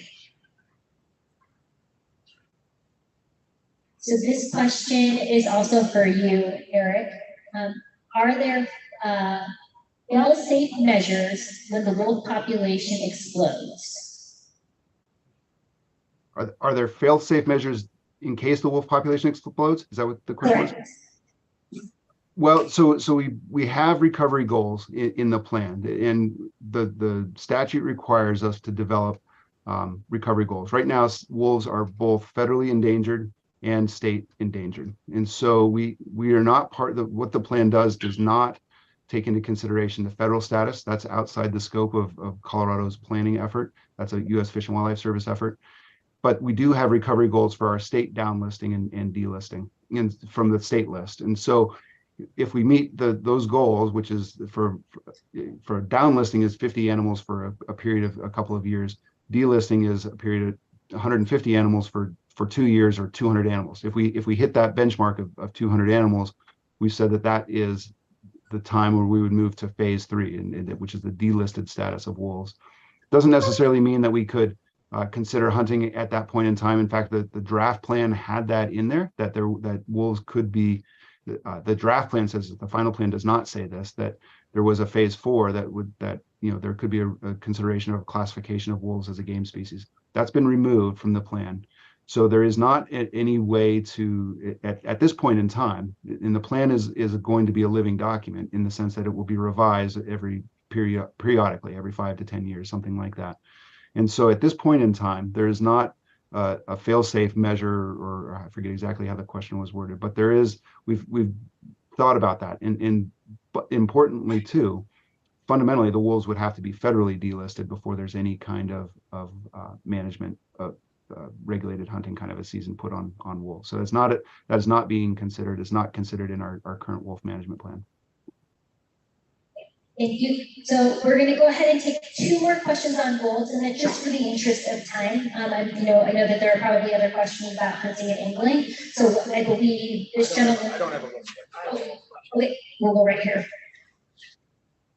I got 2 quick questions. One, has the NEPA been completed on this yet, or reintroduction?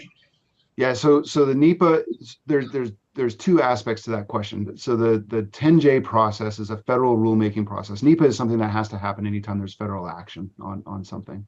So the Fish and Wildlife Service making a rule to designate as 10J as its experimental non-essential is a federal action, and there is NEPA that's ongoing with that, and there will be. We're told that 10J will be made final and effective by early to mid-December. We also get the question really regularly about the NEPA for the act of reintroduction. And the reintroduction is not a federal action. It's led by the state. We're not doing reintroductions on federal lands. And so there's no NEPA is not required for the reintroduction as an action.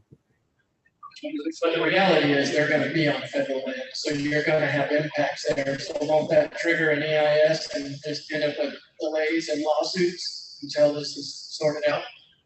It should not. No, the attorney generals have looked at that, and it is not a requirement to do a NEPA on for that scenario. Oh shit! Yeah. And then one question right over here. I was wondering if you would touch on the funding for introduction. My concern is that money would be coming from the sports side. So his question, Eric, was on funding and where the funding is going to come from. Yeah, and I'm not the best to talk about this. Some of these discussions are at higher levels. My understanding is the legislature has given us general fund funding to cover the expenses at this point, and that's more or less on an annual basis and a dedicated amount for a period of years. I don't know this to be 100% factual, but I do not believe that there are sportsman's dollars being spent on the wolf restoration program. Thank you, Eric. Okay, so we are going to go ahead and move on, and I believe. Hi, my name is Brandon Siegfried. I run what's that? Edith? Yeah. My name is Brandon Siegfried, Grand Junction, Colorado. I run a group on Facebook called the Colorado Resident Hunter Association. I spent a lot of time researching resident and non-resident tags in the state, comparing us to other states. And I spent a lot of time this year participating with the OTC trends that are going on, especially since CPW Commissioner Haskett announced, I think it was about 5 or 6 months ago, that she wanted to get the vote out to limit all OTC archery units in the state of Colorado. I was happy to see the trends for trout and Dillon Reservoir before taking survey questions. I think that's proper protocol for a process to follow. We saw that recently on the Grand Mesa when we lost OTC for archery up there, although I think some of that may have been unintentional, but I saved a slide. If anybody here wants some of this data, I'm glad to hand it out afterwards. But some of this data was shared with the public on the Grand Mesa OTC hunters for elk before we lost OTC up there. And I just want to share some of these stats up there to kind of show what's happening to our residents. And keeping in the theme here of trends, so there's a declining trend for resident participation in all OTC hunts in the state of Colorado. The Grand Mesa from 2014 to 2021 went from 2,400 resident archery OTC hunters to about 2,000. And on the Grand Mesa, the non-residents in that same period went from 1,200 to 3,000, which is like a 250% increase. 3 out of 5 archers for elk on the Grand Mesa units, which is 5 units, I think it was E16. 3 out of 5 were non-resident hunters. And then that's an alarming trend. This isn't something that's really talked about normally, though, in public settings with CPW, and I think it needs to be addressed, especially now since we're talking about statewide. So you guys are taking surveys and questions from the public who isn't educated on the trends. And my core requests reveal the following regarding resident trends with OTC hunting in Colorado. 2014 was a big year, by the way, because we've been declining since then. Of course, non-residents have been nothing but up every year. OTC archery statewide went from about 20,000 in 2014 to about 16,000 in 2021. Non-residents in that same period statewide archery OTC went from 15,000 to 19,000. So you saw resident participation drop by 20%, non-resident participation increased by 28%. Now that's archery. Rifle's not quite as bad. OTC rifle, second and third, for residents went from 36,000 in 2014 to 32,000, down 10%. Non-residents went from about 21,000 to 25,000, up about 21%. So my question is we disclose trends before we take survey questions and feedback for trout. We kind of disclosed some of the information on the Grand Mesa before we lost OTC up there. But right now we're smack dab in the middle of this for OTC consideration and stuff like that. But you're not disclosing the trends for residents. And why I say that is because when I speak to a resident, and I've been a participant in a lot of these calls, and I talk to people through the Facebook page and face-to-face, and a lot of residents are like, yeah, we need to cap everything. There's too many hunters out there. And then I explain to them these trends, and every one of them surprised, and they usually switch their vote just like that. Part of the mission statement for the CPW, according to Dallas May, is to serve the residents of this state. And when we look at tag allocation, whether it's limited or our OTC trends, the stats are very alarming to how we treat our residents in the state of Colorado. I often say, who's working on behalf of the resident hunter in Colorado? Because when you look at the numbers, and especially when you start to compare it to other states, I think we can do a lot better. But concerning these surveys right now with OTC, I don't know how you guys can do this without sharing the OTC tag allocation data that's out there, like what we saw on the Grand Mesa. Thank you.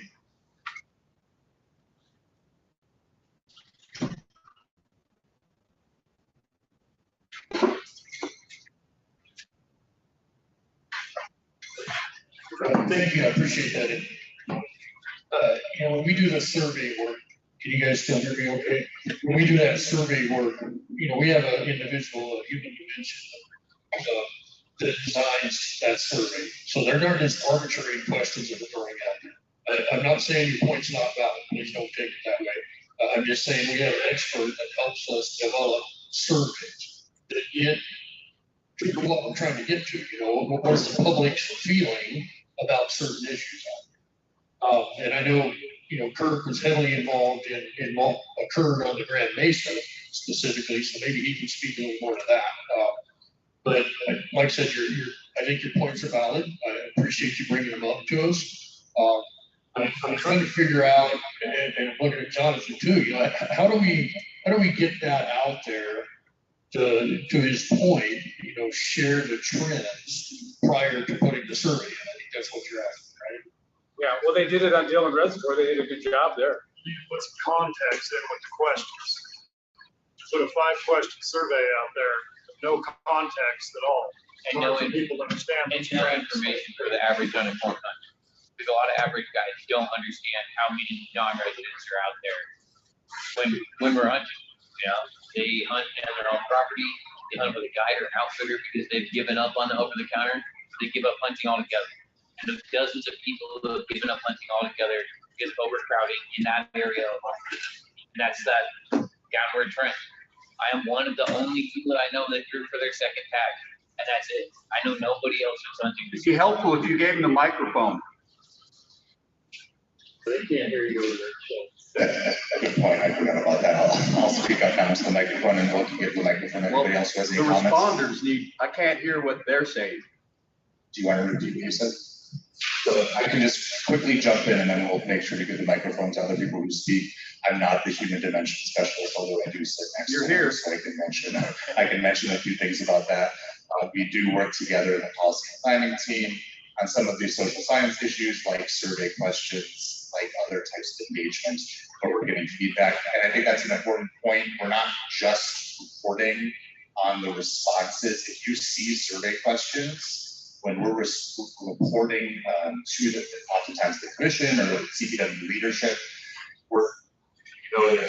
we try our best to try to get commentary, to try to get feedback, discussion that's not just survey question responses, because that is a part that I would say that we're trying to add some level of nuance to the discussion when we ask you all for feedback, verbal feedback, that's not just survey questions. So evenings like tonight and other meetings where we have the public speaking up, we really do want you to tell us, to your point, if you think the survey is not getting at something, or if you think there's something that needs to be included in the survey. We had a similar conversation when we talked about license allocation changes recently.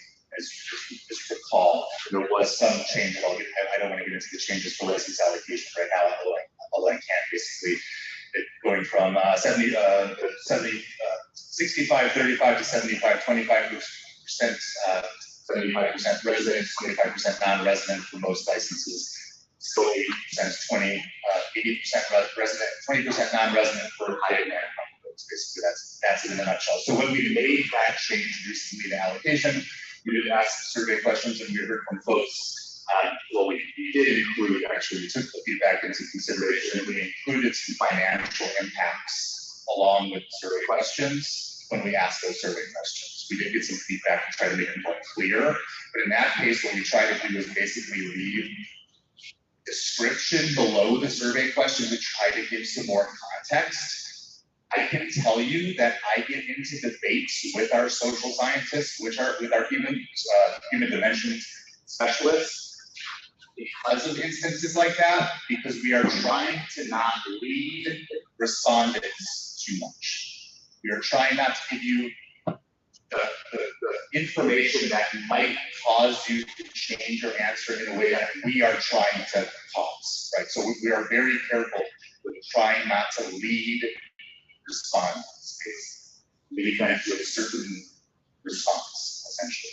And so there are times that we deliberately try to keep survey questions simple. And we try to ask those survey questions to the public to try to get your gut reaction, basically. So in the case of resident, non-resident OTC licenses, that's the best I can say. I think that we certainly could try to give some more nuance when we report on what we heard, that we heard from discussions like tonight, that maybe some more information about non-resident versus resident OTC license numbers would be helpful and could have maybe changed some people's perspectives. So I think that we can, I will say, for OTC as part of the game season structure discussion, we have not yet sent even the initial report on public engagements to the commission, to decision makers at CPW yet. So there's still time to get feedback at meetings like this tonight, at the Sportsperson roundtable that we're having in about a week and a half. So we'll try to add a little bit more nuance to it to basically say that some people might have changed their mind if they had more information about non-resident versus resident OTC laws. That's the best I can say. I actually broke out the second microphone, so you had your hand up first. I think the point that he's making is, in that survey, you listed 5 options. Do you want it to be this, or 80 or 20, or 35, 65, what we've always done, when the reality is every state in the Western United States is 90-10. If you tell Colorado residents that it's 90-10, and you say, do you want this, do you want this, do you want this, and you show the stats, most Colorado residents are going to say, no, give preference to residents. But you provide, or the people who create the survey, give us options that are, do you want what we want, or do you want what we want, or do you want what we want? Not what we want, but here's what we're offering you. Which of these do you like the best? And not really, what do you guys want? So that's how it comes from. Yeah, no, sure. I can understand. So speaking of the license allocation more specific.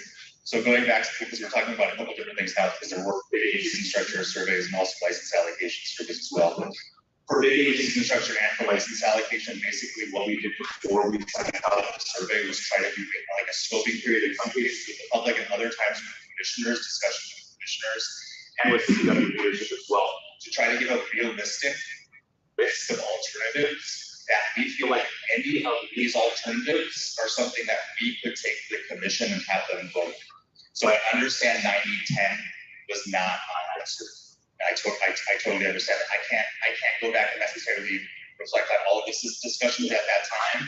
But what we were looking to do for that license allocation survey, that I think had 80, 20, 75, 25, maybe some other options on there as well, was to try to give realistic alternatives that we felt we could bring to the commission and CPW leadership that could be realistically considered, basically.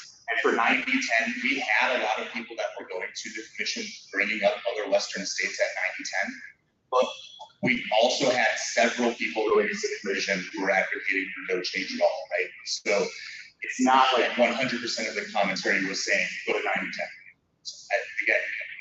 Again, I can't say that all of our surveying is going to be exactly perfect according to everybody. I can say that if you have any comments beyond what you see in survey questions, or beyond what we talked about here too, remember that the commission is ultimately the people who are going to vote on some of these things, and those meetings are open, and you can always send them comments. And then I want to acknowledge Mr. Terwilliger. I do see your hand up. I want to get to these comments here in the room real quick, and then we'll jump over to you. Can you give us the name of your experts and who they work for? Do they work for the division, or are they somebody that you're contracted to give you this information? The human dimension specialist, is that what you're asking me? Yes. They work for CPW. Who are they? Sure, yeah. Human dimension specialist is Mike Bartuch. He gives us information afterwards. We're all in the policy and planning section, so we all work under Katie Lancer as the policy and planning supervisor, and then I can give you information. But yeah, we do have people in-house who are essentially more experts, less on biological sciences and more on social sciences. So surveying and public engagement, stakeholder engagement. We do have some folks, not a ton of people. So like when Eric was talking about Keystone Policy Center, for example, we didn't have bandwidth in-house to necessarily lead all aspects of the wolf planning process. So we had to bring in some third-party contractors in that case that we worked with. But a lot of what we do, most of what we do, of course, is in-house. Thank you. So hypothetically, let's say we get rid of OTC in Colorado. My guess is that's the biggest change to big game hunting in Colorado hunting in at least the past 25 years. We saw the level of detail that CPW is willing to give us for brown trout and Dillon Reservoir to consider going to less than 14-inch size fish. Are you telling me that you can't give the people of Colorado the stats behind OTC for the past 10 to 15 years when you're proposing the biggest change to hunting in the past 25? Yeah, so I can check with my colleagues because I've been told that there is, you I know have submitted for us, so you can tell me. But I can talk to my colleagues more about what information has been put out there and not put out there. I'm not out there. I'm not sure. My colleagues seem to think that OTC licenses for resident, non-resident, basically, it's available in some locations, but I'm not exactly sure, so I can't promise you that it's been put out there. For sure, I can tell you that at public meetings that we're involved in, that I go to, I try to have the information available in terms of what breakdown is for OTC licenses. I can't tell you that I bring this level of detail about specific DAU changes, for example, over the course of years to every meeting necessarily. We do try to answer questions from the public when the exact question has come up, to try to get a sense of how many folks, not residents, are coming to OTC versus resident. But I will also say, one of the major sentiments that we hear is that people believe wholeheartedly that non-residents during OTC seasons are more prolific now than they were before. So I'm not saying that I'm disagreeing or debating you on what we've made available in terms of very specific numbers on non-resident versus resident breakdowns and different DAUs for OTC archery. But what I can say is that it's been made clear to us that Colorado residents feel there is a crowding issue during OTC seasons by non-resident hunters. At most meetings I attended, I've heard people talk about trailhead parking lots and out-of-state license plates. So all I can say is, although we might not agree that we put out all of the information that you found as readily as maybe we could, I can say that the commissioners, the leadership at CPW are hearing from residents, in part thanks to you, thank you, about this issue, and we will continue to report on that through the time when the commission adopts any changes for giving season structure, including for over-the-counter licenses. And we're working on the report on public involvement right now about the beginning season structure, and it will be included in there. Discussion about resident considerations of OTC licenses, and that many residents do feel that OTC licenses should be an opportunity for residents. So it will be in the report. So I'm talking too long. I like to talk, guys, so you can ask me questions, but I don't want to talk this long. We are actually at 7. Yeah. You hold a meeting here in Grand Junction for us sportsmen to sit down and put our proposals together and bring them forward. Well, Jenny, I think that's kind of what we're doing, right? We're having a sportsperson roundtable meeting. Is somebody taking notes right now to document the fact that what we're trying to get accomplished? Yes. Really? And I'm hearing, Brad, the terrestrial biologist is hearing, we will share that information. Take back our concerns. And part of this process with this sportsperson's roundtable is these delegates are hearing from you guys. And they're taking that up to the statewide level, to that state caucus meeting.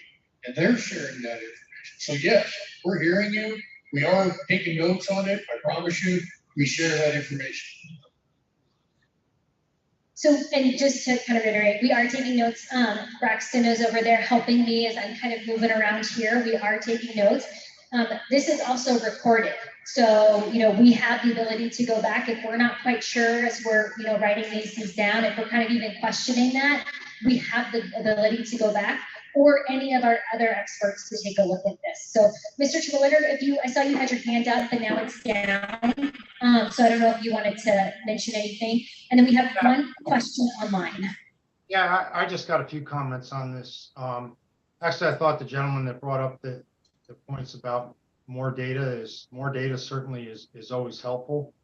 I certainly can understand the feelings around residents and tag allocation. I've been a resident here in Hunted Elk for 30 years now in Colorado. So I feel like I understand it well.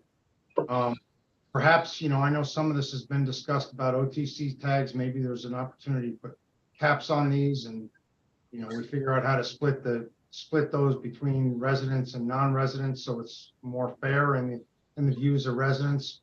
Probably the only thing that I do want to offer on a word of caution, and I'm not throwing cold water on the idea here, but one thing that this position has enlightened me on is that since I've been working as a statewide rep, is that I've gotten the opportunity to participate in a lot of other forums, like Coloradans for Responsible Wildlife, the Elk Foundation, Sportsmen's Alliance, and some of these other groups. And, The one thing that I will point out is that we got to be careful here in Colorado. Again, I made this point earlier that we don't alienate our non-residents either, because, you know, what I'll point out to you is that I know Wyoming, I know Idaho, and I know Montana are different than Colorado in the way that they issue, you know, non-resident tags. But the key difference here that we've all got to keep in mind when we look at the big picture, and this is difficult because for somebody like me, I don't know how many more years elk hunting and guiding I got left. So when I think about giving up one of them, does it sit well with me? Absolutely not. But when we think about the political ramifications of Colorado, we are different than our neighboring states. They are not wrestling with the political issues that we are here. And if you sat in on some of those wolf plan meetings, you'll know exactly what I'm talking about and the kinds of people that are coming after our rights and our values. And they don't, like I said earlier, they do not align themselves on state boundaries or on, you know, regional boundaries within a state. These people are all together, they're unified, they got money.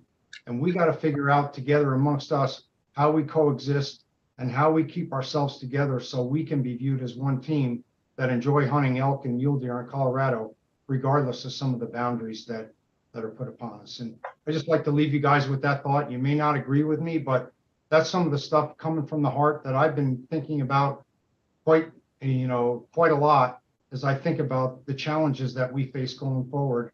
And I think we may need to open up some of our thinking about how we view some of these issues. So I'll just leave it at that. Thanks, guys. Thank you, Mr. Terwilliger. So we have one last question, and I know for those of you online, again, there was a bit of a delay for the streaming process because we are going from Zoom to YouTube Live. So please, you know, this meeting will still be going on. Please put your questions in, and we are taking note of those. So we will follow up with you after the fact.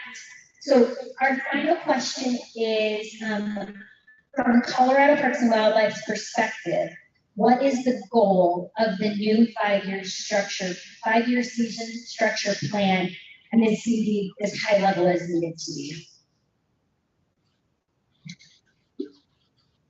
Thanks. I'll try to answer that question. First, I want to go back in his statement. We have been to Grand Junction. We've had 6 meetings in Northwest region related to big game season structure, including one virtual. We had one in each one of the areas. Kirk ran an open house meeting in Grand Junction for that very specific things to talk to our hunting community related to big game season structure. We have an open engaged CPW website that allows people to put in additional comments that they want, maybe specific things they want to see.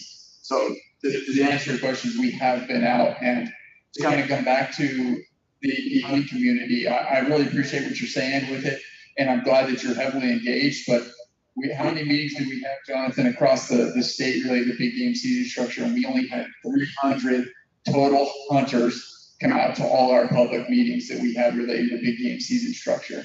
So that goes to tell you something. You know, people want to come back and throw stones at it later, but we give a lot of opportunity, and the hunting community, 300 people total statewide out of dozens of public meetings is all that we saw turn out.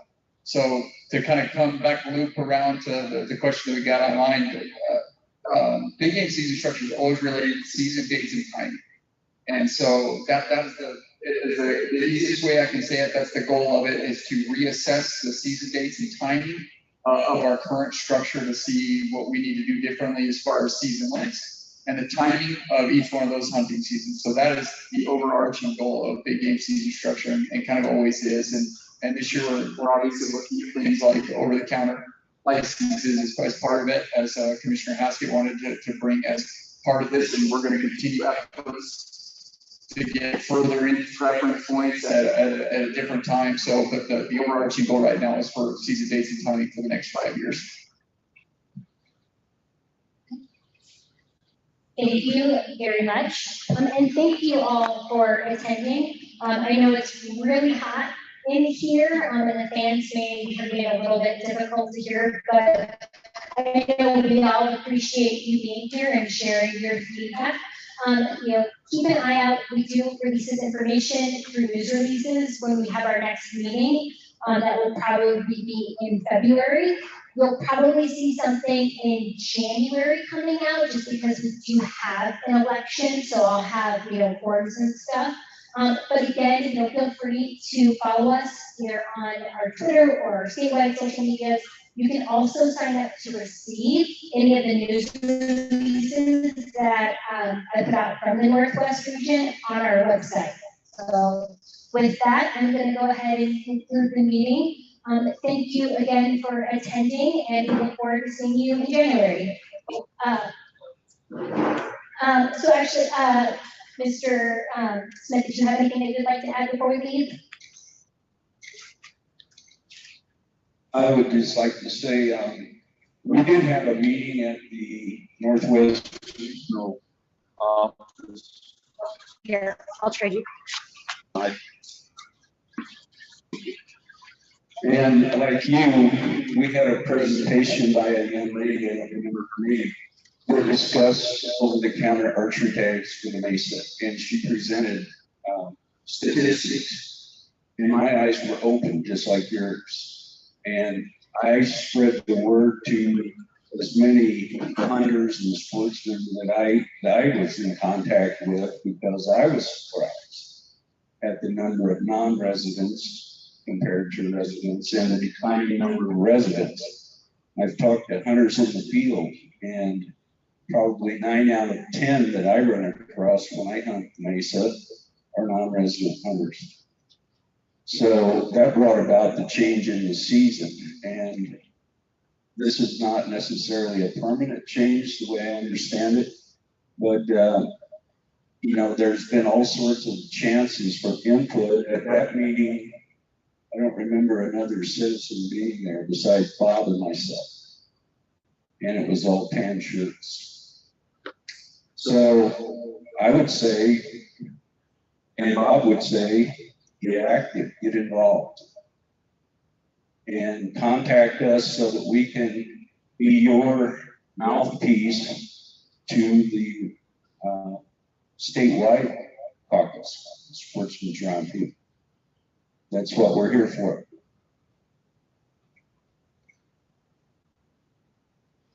Thank you for that, Mr. Tiller.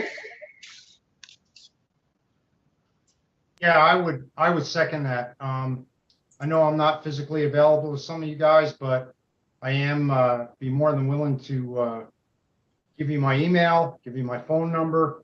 I am active on social media because of my guiding presence. You can find me at BobT756 on Instagram.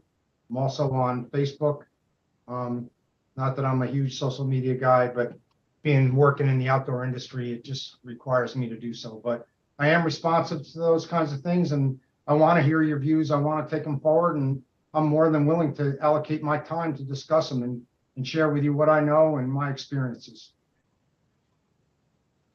Thank you very much. And with that, we will go ahead and conclude the meeting. Thank you all for joining.